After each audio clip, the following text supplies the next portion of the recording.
Amin'ny fifaliana indray ry havana malala no iarabanantsika mpianakavy finoana manaraka izao fandaharana mofonaina isan'andro izao. Alohany amakina ny soratra masina ho antsika ary anio andeha iombona mivavaka isika.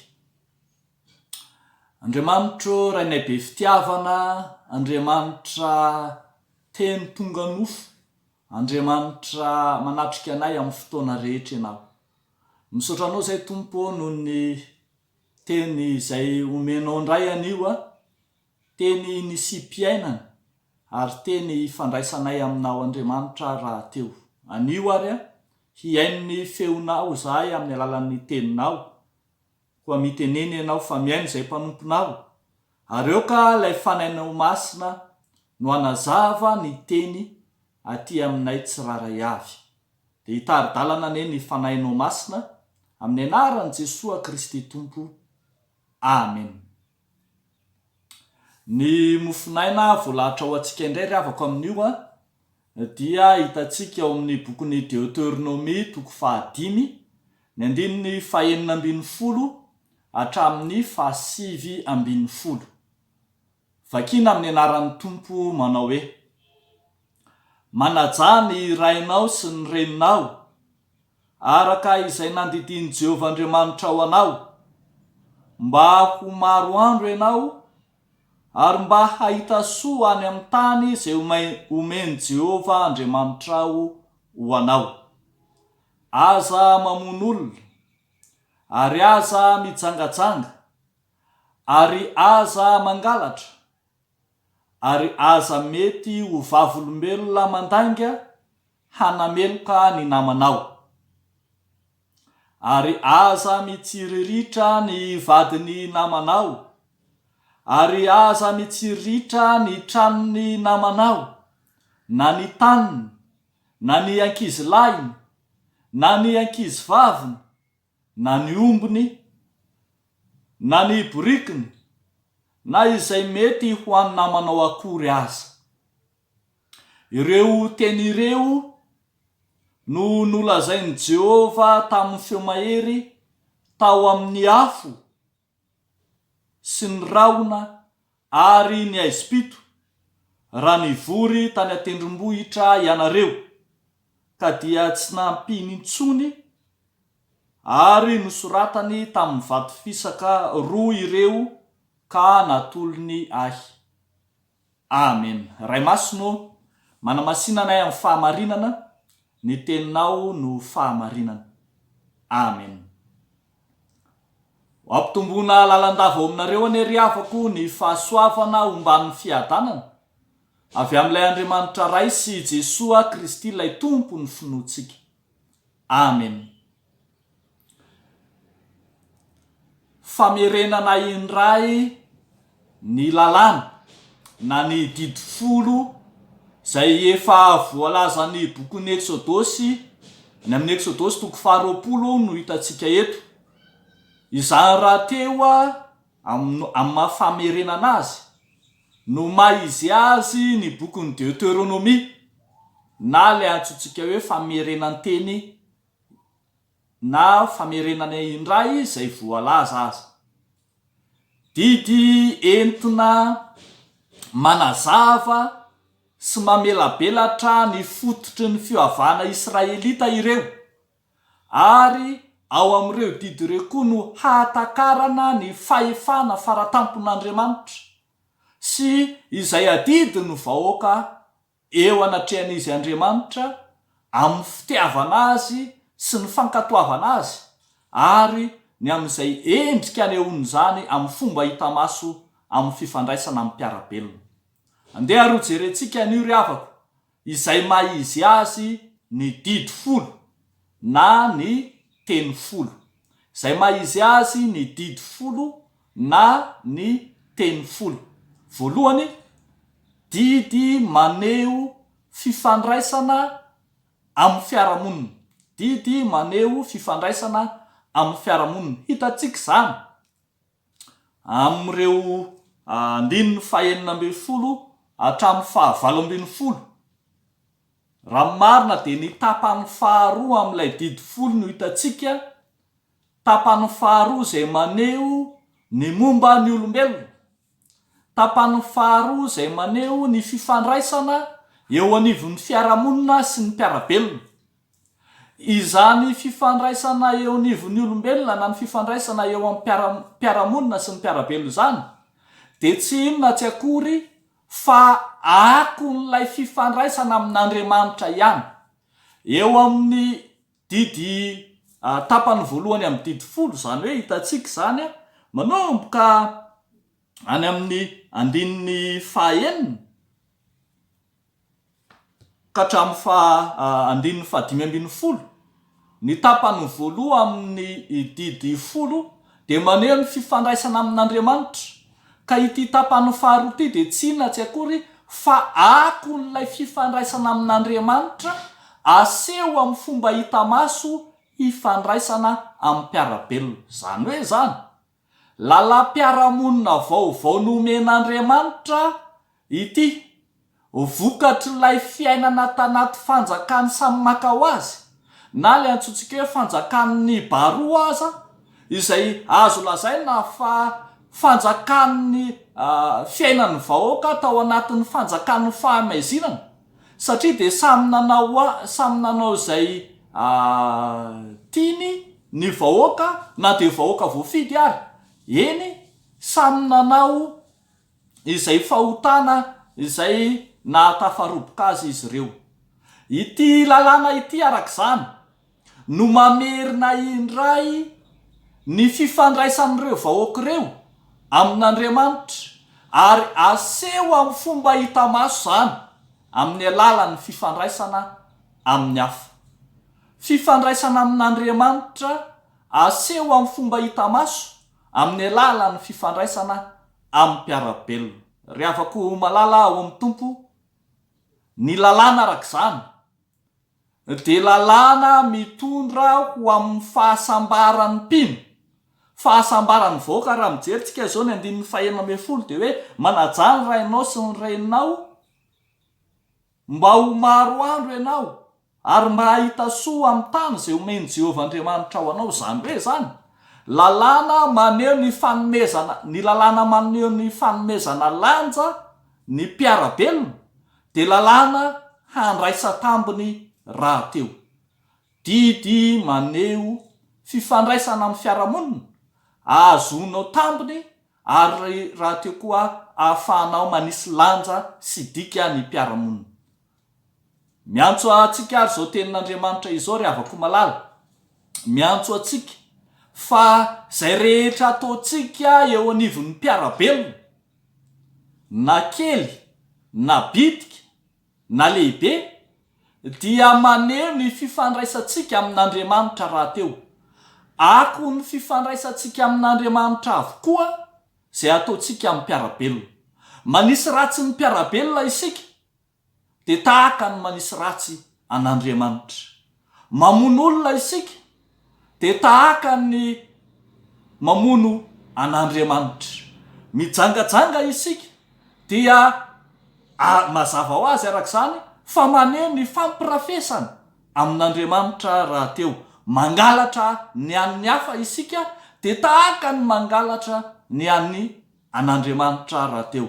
Tsy manaja ny ray sy reny isika dia heverina fa tsy manaja an'Andriamanitra zay ray izay omentsika haja rahateo.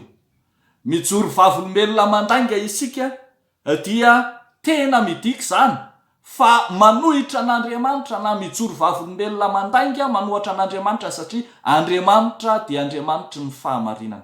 Noho izany zay rehetra ataotsika eo anivon'ny mpiarabelona de tsy inona tsy akory fa mipaka avy hatrany any amin'Andriamanitra lay efa nanao fanekena, satria miverina mantsy zany ao amin'ny ravakina hatrany amin'ny andininy voalohany ditatsika fa Andriamanitra efa nanao fanekena tamin'ny vahoakany io. Noho izany efa misy fototra hifandraisany amin'ny vahoaka, efa misy izay mampifamatotra azy amin'ny vahoaka. Noho izany ny vahoaka an'Andriamanitra na ny fiangonana de tsy azo anaovandratsy raha tsy zany miteraka fanaovandratsy amin'Andriamanitra. mampitodika ny saintsika rehetra zany ry havako malala ny amin'izay fitondran-tena tsara, ny fitondran-tena mendrika izay tokony ataontsika eo anivon'ny mpiarabelona mba hahatonga antsika hatsapa fa fifandraisana amin'Andriamanitra raha teo zany. Ny maizy azy ny didy folo arak'izany dia maneho ny fifandraisana amin'ny fiarahamonina izay tsy inona tsy akory fa akon'ny fifandraisana amin'Andriamanitra. Fa zavatra lehibe ihany koa ry havako malala izay tsara hodiniantsika amin'ity tenin'Andriamanitra ity ny ambarany 720.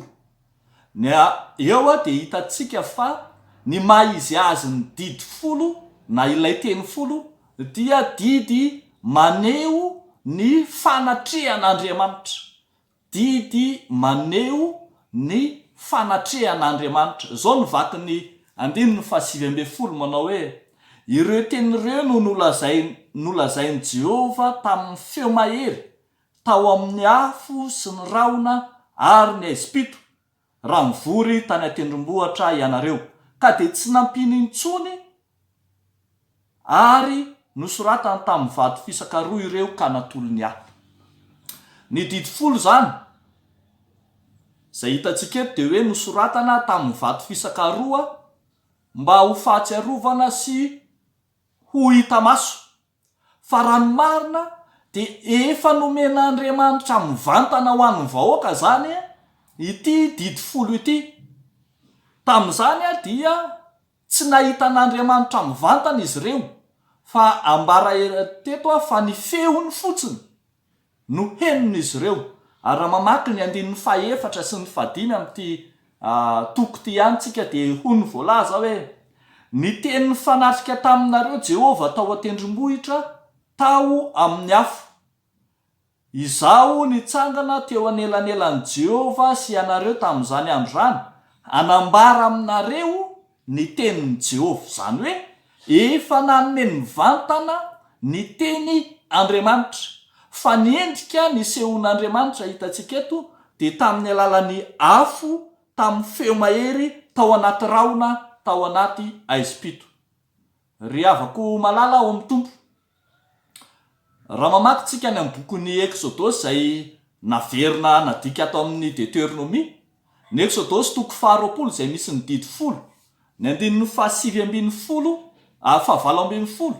sy ny 720 dia milaza fa ny zava-misy izay hitan'ny vahoaka izay nisehon'Andriamanitra dia kotrokorana, feon'anjomara, setroka sy ny sisa. Hoy ny voalaza hoe ary ny olona rehetra nandreny kotrokorana sy ny feon'ny anjomara ary nahita ny elatra sy ny tendrombohitra ny voatsetroka ary noho ny nahita izany ny olona dia torakovotra izy ka nijanona teny lavitra eny.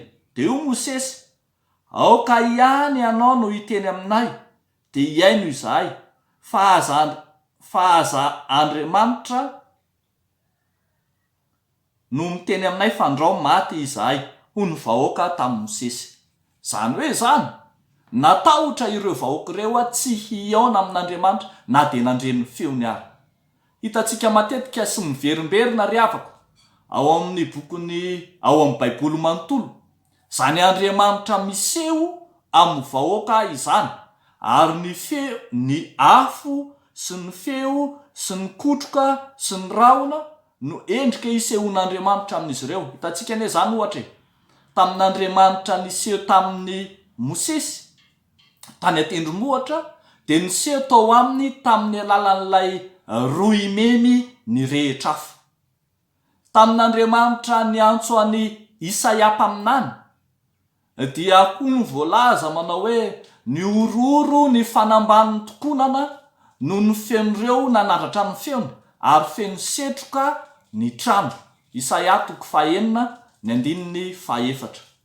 Ary voatsela korytsika izay no nankalaza ny Pentekosta dia nerahantsika malala ny voalaza ny bokon'ny Asan'ny Apôstôly toko 2 dia hoy ny voalaza manao hoe ary nisy feo tonga tampoka avy tany an-danitra toy ny rivotra mahery ny fofofofo ka nanenika ny trano ny angonana ary nisy lela maro mitarehina afo niseho taminy. Asan'ny Apôstôly toko 2 ny 2 sy ny 3 midika zany rehetra zany maneho zany rehetra zany ry avako malala fa amin'ny toe-javatra rehetra zay ifandraisan'Andriamanitra amin'ny vahoakany de manatrika mandrakariva ny vahoakany Andriamanitra. Amin'ny toe-javatra rehetra zay ifandraisan'Andriamanitra amin'ny vahoaka de manatrika mandrakariva ny vahoaka Andriamanitra. Ny didy 10 arak'izany de maneho fa manakaiky ny vahoaka Andriamanitra, manakaiky an'i Israely Andriamanitra, manakaiky atsika amin'ny alalan'ny teniny Andriamanitra ary manatrika ny vahoaka, manatrika antsika rahateo. Ho tsaroana tokoa arak'izany ry avako malala fa tsy Andriamanitra lavitra ny vahoaka lay Andriamanitra ny Baiboly ary Andriamanitra manome toky fa eo akaikintsika mandrakariva izy.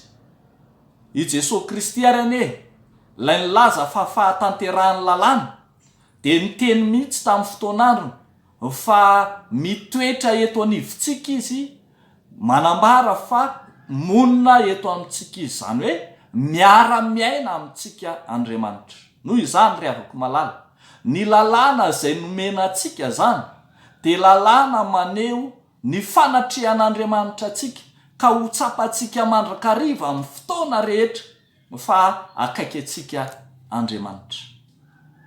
Raha ho feheza zany tenin'Andriamanitra zany ry avako malala de maneho amintsika miariary tsy lalàna mangeja, tsy lalàna mamatotra akory ny didy 10 na de vokatry ny fahotan'ny olona aza no nanomezan'Andriamanitra azy, fa Andriamanitra te hanavao ny fanekeny izy ka namorona fomba vaovao ifandraisana amin'olombelona, hanatsarana ny fifandraisana amin'olombelona, hanakakaizana kokoa ny olombelona de nomeny ny teny 10 mba hahatsiarovany ny vahoaka fa eo Andriamanitra. Noho izany lalàna nomeny zany de lalàna tena maneho amintsika fa eo akaikintsika Andriamanitra. Ary raha eo akaikintsika Andriamanitra, mitoetra eo amintsika Andriamanitra de mibaiko atsika rahateo zany hanao ny tsara amin'ny fifandraisana amin'ny hafa. Zany fifandraisantsika tsara amin'ny hafa izany no mahatanteraka ny lohahevitra atsika manao hoe mihavana ao amin'ny tompo. De ho an'Andriamanitra ireriany ny voninahitra ho amintsika izany tenin'Andriamanitra izany. Amen. Ivavaka isika ry avako. Andriamanitra mbola velom-pisaorana anao indray zahay noho ny amin'ny teninao zay nomenao anay, lay teny fiainana, teny fahazavana, lay teny zay tsy mba mamatotra na mangeja fa teny manafaka ary indrindra ary mitondra fahazavan-tsaina atakaranay fa eo akaikinay ianao. Misaotra anao zay Tompo ary amin'ity andro an'ity de voniny izahay haminokatra ny tananay ifandray amin'ny mpiarabelona aminay, amin'ny fiarahamonina manodidina satria izay ataonay amin'ireny no efa nataonay aminao ihany koa. Entinay ambavaka aminao ankehitriny ny fiangonanao, ho fiangonana masina, ho fiangonana voazatoetra, ho fiangonana anjakan'ny fahamarinana. De naiza Tompo fiangonana indrindra ao anatin'izao vanim-potoana sarotra izao de mivavaka ho an'izy ireny izahay. Ianao ama ny olana rehetra zay mangeja sy izay mamatotra ny fiangonana amin'ny endriny maro samihafa. Fa mivavaka ihany koa zay Tompo an'ireo kristianina tsiraray avy, ireo zay mitaraina eo anatrehanao, ireo zay manana olana saro-bahana, ireo zay misedra fizahan-toetra, ireo zay mandalo ady sarotra entinay eo anatrehanao. Tompo, mba jereo amin'ny fonao be fiantra re izy ireny ka miaino vavaka ka mamalia. Amin'ny anaranao Jesosy Kristy mahavonjy, nanaovanay sy angatanay zany vavaka izany. Amen.